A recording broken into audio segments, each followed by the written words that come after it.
Lucky lady. As per usual, private game going on now. It's 2 o'clock. We're late to our own game. But just want to say hi. Welcome back to the vlog. My name is Close to Broke. No, what the heck? My name is Kieran. I'm close to broke. Am I? Probably. Anyways, we're playing 5, 10, 20, 40, whatever the heck the straddles get up to. Should be fun. Let's get into today's session. Welcome back. I missed you all. We're hopping straight into today's session. In this first hand, we're in early position, makes it $30 to go. I'm in the small blind with Jack 9 of diamonds.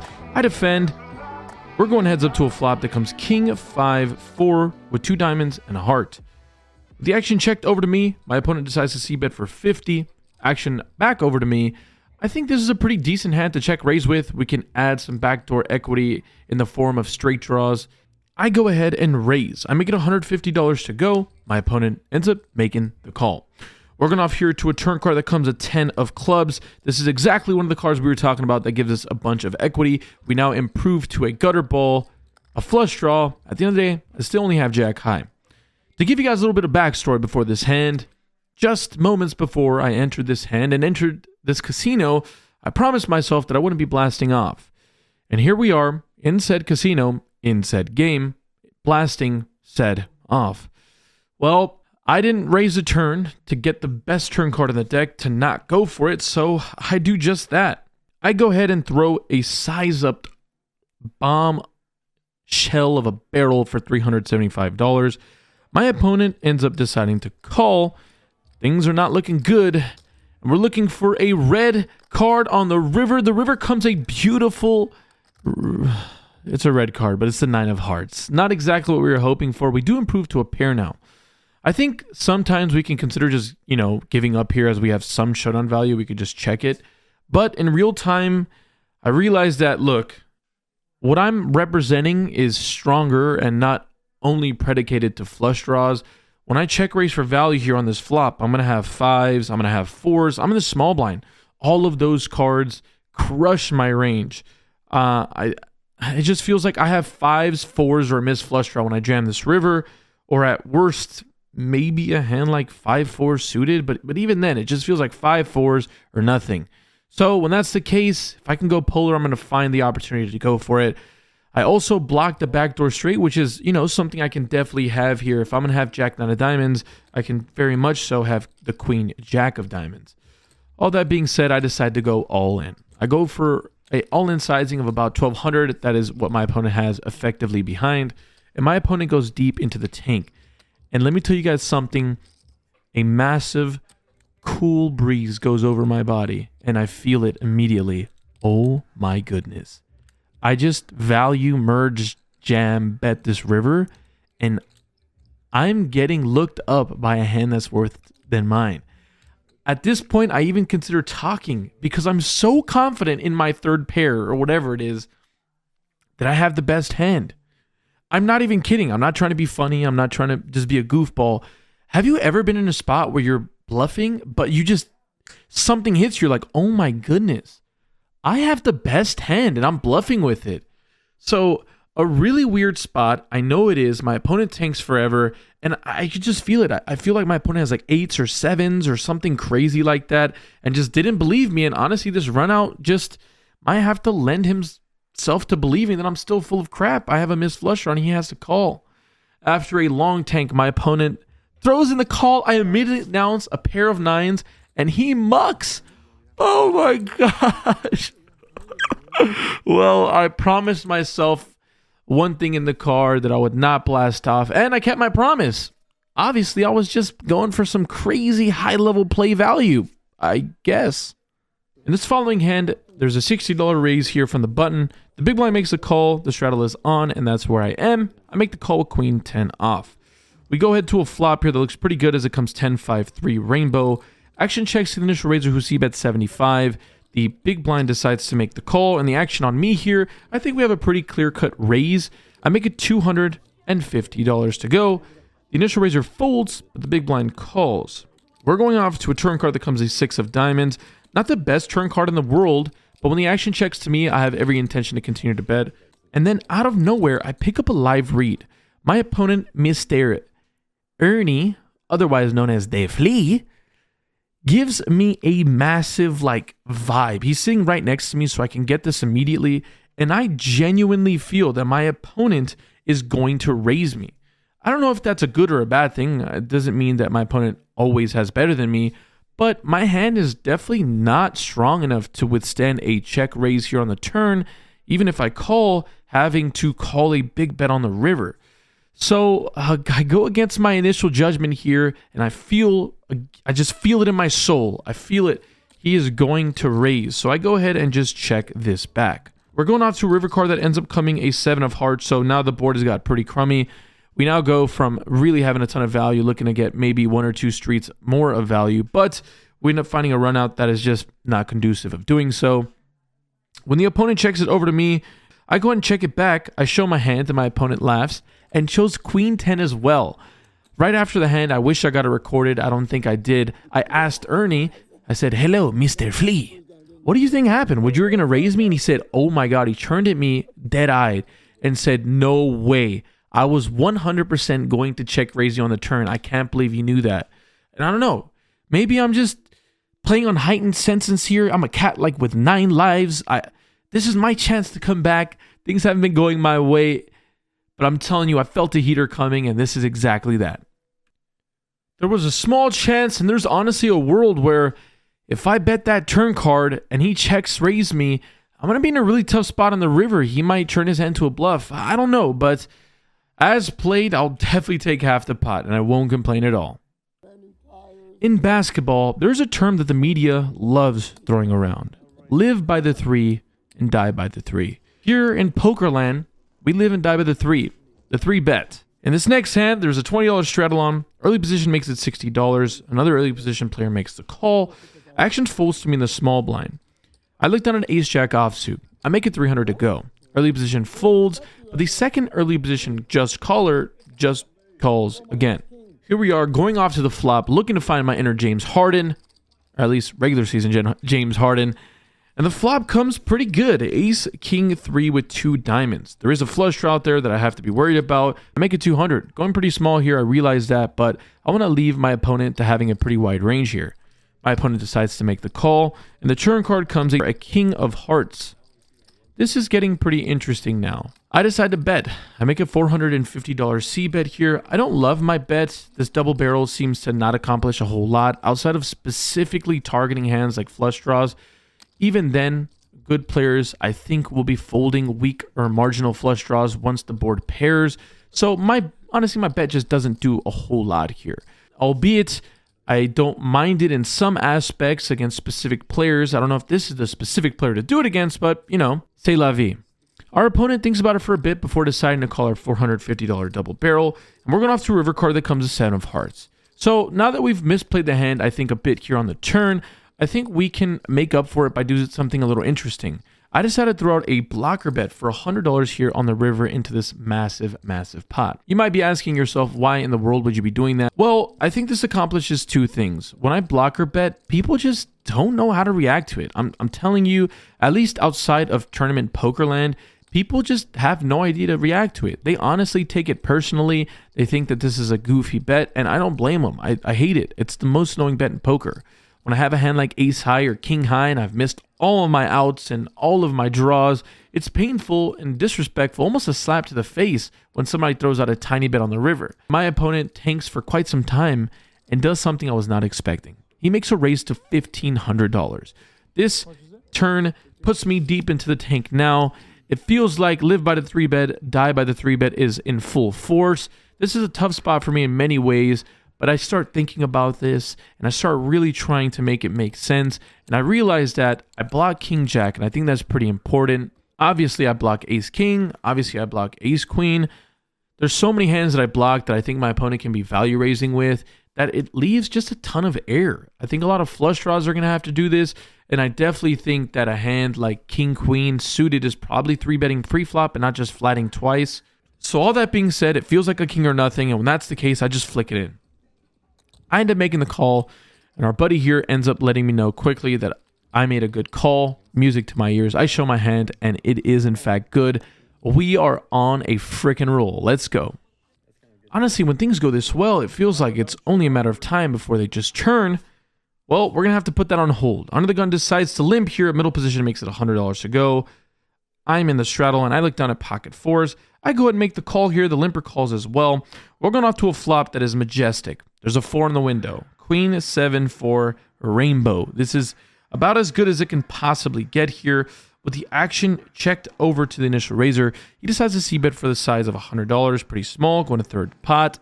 The action back on me. I think we have a pretty clear just call here. We're really not worried about a whole lot, allowing the opponent behind me to call, but he thinks better of it and makes the fold.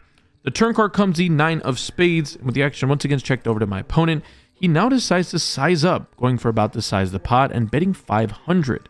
Once again, this is a full rainbow board. I think we have a clear just call. I'm always about setting the trap here and there, but in a spot like this, I don't need to pounce on it yet. There's no added equity outside of specifically Jack 10. There is no hand that improves here or that adds equity that I'm not either somehow behind, like a hand like queens or nines, obviously. But outside of that, aces and kings are probably going to get really worried as no one ever bluffs the turn if I raise here. All of that being said, I end up deciding to check raise to 1100, and I hate it. I hate this. This is not good. I'm literally, what am I worried about? What am I scared about? There's not a flush draw in sight. There's one straight draw that's even reasonable. All of that being said, my opponent laughs and chuckles it off and then ends up showing me his hand for the vlog. He had ace 8 offsuit, a complete airball, drawing stone dead, and he said that if I checked or just called here and I just checked over the river on any 9, any jack, any king, he was going to really blast off on the river. So a misplay by me there. Like I said, maybe it's easy to say that. Maybe it's not. If he has aces or kings, he's probably going to call my raise anyways. But look, you've got to take the good with the bad. And that time around, felt like it wasn't that good. Hey, as I have mentioned to you folks before, needing to get this a little tighter because it's a little more personal, I'm hosting a game every single Sunday at 1 p.m. over at the Lucky Lady. It is not the big private game that I host that is obviously really big and I can barely fit it in my own bankroll, but I'm actually hosting a 2-5 game, way more friendly, a really jubilant environment. I'm going crazy. I'm splashing around. It's in person. It's happening at the Lucky Lady at 1 p.m. every single Sunday, at least for the foreseeable future. If you guys want to be there, don't be a square. If you guys are in the Southern California or greater areas, you guys got to stop by. I promise you it's worth it. We just hosted one this last weekend and it was freaking crazy. It was a ton of fun. A bunch of y'all came out and it was really nice meeting you all. So I'll see you guys on Sunday, 1 p.m. at the Lucky Lady. Every Sunday for the rest of the year, you can expect it to go on. You can sign up right now for this current Sunday, which is just a few 5 or 6 days out from now. You guys can sign up on Poker Atlas. Again, put your name down on the list. And if you guys don't want to do that, you can also, right here, the best way to do it is to call them directly. Right here, this phone number, call them and let them know to expect you to come down, put your name in. The game's a ton of fun. We only have like 2 or 3 tables of crazy madness. So, you know what I mean? Hop in. It's a great time. I hope to see you folks there. Bring a friend. It'll be a great time. And yeah, sorry to interrupt the video. Let's get back into it now. It feels like it's been an eternity since I've seen these beautiful pocket aces, but here they are. I decided to raise it up here, 3-betting it to 225. The action folds back to the flea before he decides to make the call after some pondering and table talk. We're going to a flop here that comes 8-7 deuce with 2 hearts and a diamond. The action checked over to me here on the flop. Seems like a good spot to lay the trap as we were talking earlier. The turn card comes out, a 3 of spades. Once again, doesn't change a whole lot here. And with the action checked over to me, we have a clear opportunity to go for a bet here. I make it 300. Our opponent decides to make the call. We're going off to a river card, which we see a beautiful run out as it comes to 3 of diamonds. I decide to go for a bigger size of 700. Ernie doesn't waste too much time before deciding to make the call. We show our hand, and he folds his. He would later tell me I have top pair, so yeah, I'm not folding top pair. He's not folding top pair. Who are we kidding? Pretty happy to take that pot down. Once again, the $20 straddle is on, and once again, we see an early position open to 60. This time, things are a little shaken up here when the button decides to 3-bet to 300. The button hasn't been too active in today's session, so I've got to be a little wary. And when I look down at ace-queen offsuit here, this is a little bit of a tricky spot. We haven't been in many all day that have been too crazy. I guess maybe just the ace-jack spot initially, but here I am in a spot where I think I can 4-bet or sometimes just call. Calling out a position against an opponent as strong as this, it's super aggressive, is probably not the best thing to do, but I go ahead and just make the call here, playing a little cautiously. Don't want to lose my equity here and 4-bet and have to fold to a 5-bet. All that being said, early position folds. We're going heads up to a flop that comes perfect. Queen 10-6 rainbow. With the action checked over to our opponent, he goes for a tiny c-bet of 150. Against a bet this small, I realize that my opponent is probably utilizing a catch size all betting strategy. Honestly, I'm giving up my opponent too much credit. Our opponent decides to call my $450 re-raise, and we're going off to a turn card that comes a deuce of clubs. Changes nothing here, so I just check it over to my opponent and realize that I'm now in check call mode, or maybe even double check raise mode if I'm feeling real frisky. He ends up deciding to check it back. We're looking here to a river card, and the river card comes a 9 of diamonds. All right, now the board's not getting as great. King Jack gets there for sure.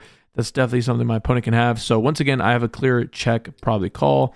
Luckily for us, our opponent ends up checking it back. And oddly enough, once again, the second time this session, we're chopping a pot. I show my hand, and my opponent shows ace king, ace queen as well. Good, you know, everyone loves a chop pot. Isn't that what they always say? This next hand, middle position limps. I'm next to act, and I look down at pocket tens. I isolate to 100. Obviously, that was not big enough, or the opponents don't know that I have a good hand like pocket tens. As I cut off the small blind, the big blind, and the limper all make the call. We're going like a billion ways to a flop here that comes 9-6-5 rainbow.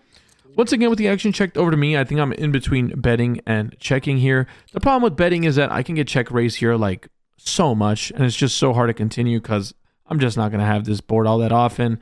Definitely 7-8s we can credibly give to one of our other opponents here. A set of 9s, 6s, and 5s are all very credible for any one of my opponents to have. With all that being said, I think it plays best to just check call. Unfortunately, it ends up checking through. Unfortunate because now we're still going 5 ways or whatever to a turn card that comes the ace of hearts. The dreaded ace. The overcards are always coming when you have a pocket pair. To just check it over to our opponent in position. The cutoff, Mr. Nelson, a great friend of the vlog, you've seen him before. He decides to throw out a bet of 250. The action folds all the way to me. I'm last to act now. In this situation, I think we have to make the call. At least peel this once. We're going off to a river card that is literally the worst card on the deck as it comes the 8 of hearts, bringing the backdoor flush and completing the 4 to a straight out there. Any 7 makes a straight. If my opponent had a hand like 9-7, now they beat me. Once again, I check over to my opponent, and at this point, I think it's just pretty clear we're over with the hand situation. Our opponent ends up betting 500, and we pretty quickly let this hand go. Don't know if I can make the call there. Let me know in the comment section down below if you think I can ever call. Doesn't feel like it, honestly. If it'd be really spewy, really punty if I did. That would be quite the example of running with winner's tilt. But I wish I did, because my opponent chose Queen Jack off with the Queen of Hearts. Great bluff from our opponent. Can't take anything away from them. They owned me, owned my soul, and once again, hats off to you, Nelson. You got me again. Rounding out today's session, we have one of your favorite things to watch, the PLO double board bomb pot. It wouldn't be a session without having one of these, and I do my best not to conclude or include any that aren't crazy, but this one I think is a good exception of something worth watching. In this instance, we're in a bomb pot, 9 ways, $50 a person, with a $450 pot, and our hand reads Queen, Queen, Ace, 9, and the flops come out as following. On the top board, we have Jack 6-7, and on the bottom board, we have Queen 10-6 with 2 diamonds. We flop top set, the effective nuts here on one of the boards. Well, not the effective, it is actually the nuts. There is a bunch of equity on that board, though straights and flushes can definitely be out there. At this point, I check it over because I'm in middle or early position, and I never look at my hand when I'm in early position in a bomb pot. Next to act decides to bet out for 200. It folds back to me. I decide to make the call here. We can raise sometimes, but once again, we don't have a whole lot to work with on the other board. We have some good back doors. Outside of that, not a whole lot to work with. We're going over to a turn card on the top board that comes a 3 of spades, and on the bottom board that comes a king of spades. It now brings in some straight draws that were available, like Jack 9 and Ace Jack for the board that we were playing the nuts on. So we go from the absolute nuts to like the 15th nuts, it feels like. My opponent bets 300. I decide to make the call. We're going off to a river card that on the top board comes a 3, pairing the board, and on the bottom board comes an 8, adding another straight that was already so prevalent on the first place. I check it over to my opponent, and he thinks about it for a bit of time before deciding to throw in the pot size bet of $12.55. This is really worrisome for a lot of different reasons, but most of them is that I just have a lot of trouble beating hands on both boards. If a hand like 4-5 Jack 9 or 4-5 Ace Jack, we get scooped. We get scooped by a straight on one board and a straight on the other board. albeit that's like perfect case scenario. But even a hand like Jack 9 3x, we lose to. We just lose to a lot of hands that contain jacks, and I believe my opponent, or at least have a good reason to believe my opponent, can at least be bluffing with the hand that contains a jack, even without the 9, maybe just playing one of the boards. So after quite a bit of tanking, I decide to make the call. We didn't come all this way to fold. We're not going to get bullied around. Our opponent shows a jack. My heart sinks. But luckily for us, he shows Jack 3. He had some other cards that I can't remember, but luckily for us, we're going to end up chopping this pot here as our pocket queens for a set of queens is good on the other board. Ooh. Like I said, today's session was smooth sailing because we made it smooth sailing, but in reality, honestly, quite a bit of shaking waters there towards the end. The last two hands were quite a bit to deal with. The ace-jack hand was tough, so our opponents definitely came out to play today. They were going to put me in tough spots all night. Luckily for us, we got the better of them today, outside of the one hand with the 10s. But that will conclude today's session. I just want to give a massive thank you to Mariano, who came out to hang out with us today in today's session. I think that he made a vlog for this. I don't know. If he did, you'll probably see it. And if not, then that's still my boy. I love him. Happy he came by. Either way, hopefully in the next coming sessions, we'll be able to hang around again. I appreciate you so much for watching. The most important part is yet to come, so let's start over me in person to see how we feel. I don't even know where to start. That session was remarkable in many ways. I feel like every single pot I was fighting for my life, calling some bluffs, folding to some bluffs, and weird session as far as it goes. We were putting some tough spots for sure, and luckily for us, it just turned out okay. And when that happens, things usually look green. So we're into today's session for $2,000. It's the first time that we've ever played this game and not had to add on, and we were out of the game for 67.40 for a loss of near, or a win of near 5K. So that's great. After the last session where we lost 4, immediately make that up, and things outside of the last session are honestly looking up. I feel that the heat is incoming. I feel it. I almost never say this, and I just freaking feel it. I just know it. Outside of that, not a whole lot more to bother you guys with. As you guys know, we're nearing the end of our WSOP giveaway. If you guys didn't know that already, I'm giving away WSOP seat, flight, room, board, the whole deal. All of that's going on. The only way you guys can enter is by sending over a 60 to 90 second long video to C2B poker@gmail.com. Literally the only way. There's actually one more way. I'm lying to you. You can also sign up to be a channel member, which is about $5 or something like that. And there's a very few, like literally like sub 30 or 50 channel members or whatever the case may be. So if you're a channel member, your chances are 1 in 30 or something. So, you know, not to pimp it out, but if you wanted to, you can be a channel member and you have a higher chance of winning that. Outside of that, I hope you guys have a lovely day. This is a really long outro. Not a whole lot more to bother you guys about. Hope you guys have a lovely day. Stay happy, stay healthy, and more importantly, y'all run great at the tables. See you guys soon. Till then, love you. See you next time.